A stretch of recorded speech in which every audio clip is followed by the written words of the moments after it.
Breaking చూస్తున్నాం. ఎమ్మెల్యేల ఫిరాయింపు కేసులో దేశ అత్యున్నత న్యాయస్థానం సుప్రీంకోర్టులో విచారణ ముగిసింది. ఈ మేరకు కేసులో పూర్తి వాదనలు విన్న justice BR Gavai, Augustine George మసీహ్ల ద్విసభ్య ధర్మాసనం ప్రధానంగా తీర్పును రిజర్వ్ చేస్తున్నట్లు కూడా ప్రకటించింది. అసెంబ్లీ సెక్రటరీ తరఫున అభిషేక్ మను సింఘ్వి, అలాగే బీఆర్ఎస్ పార్టీ తరఫున సీనియర్ న్యాయవాది అరియామా సుందరం తమ వాదనలు వినిపించారు. అయితే వాదన సందర్భంగా ఇవాళ రాష్ట్రంలో ఉప ఎన్నికలు రావు అంటూ ఇటీవల అసెంబ్లీ వేదికగా సీఎం రేవంత్ రెడ్డి చేసిన వ్యాఖ్యలు బీఆర్ఎస్ పార్టీ తరఫు అడ్వకేట్ అరియామా సుందరం కోర్టు దృష్టికి తీసుకువెళ్లారు. ఇక సీఎం మాట్లాడిన ఫుటేజ్ని న్యాయమూర్తులకు చూపించారు.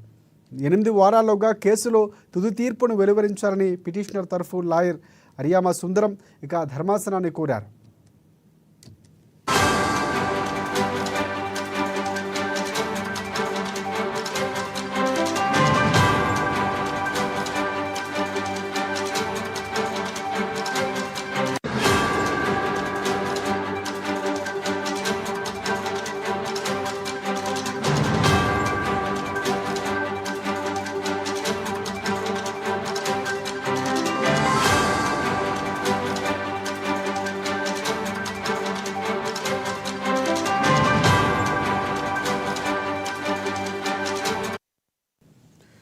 రైట్. ఎమ్మెల్యేల ఫిరాయింపు కేసులో దేశ అత్యున్నత న్యాయస్థానం సుప్రీంకోర్టులో విచారణ ముగిసింది. ఈ మేరకు కేసులో పూర్తి వాదనలు విన్న justice BR Gavai, Augustine George మనీష్ల ద్విసభ్య ధర్మాసనం తీర్పును రిజర్వ్ చేస్తున్నట్లుగా ప్రకటించింది.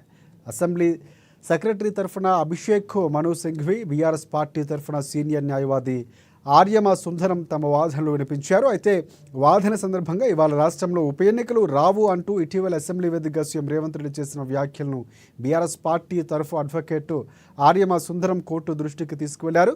సీఎం మాట్లాడిన ఫుటేజ్ని న్యాయమూర్తులకు చూపించారు.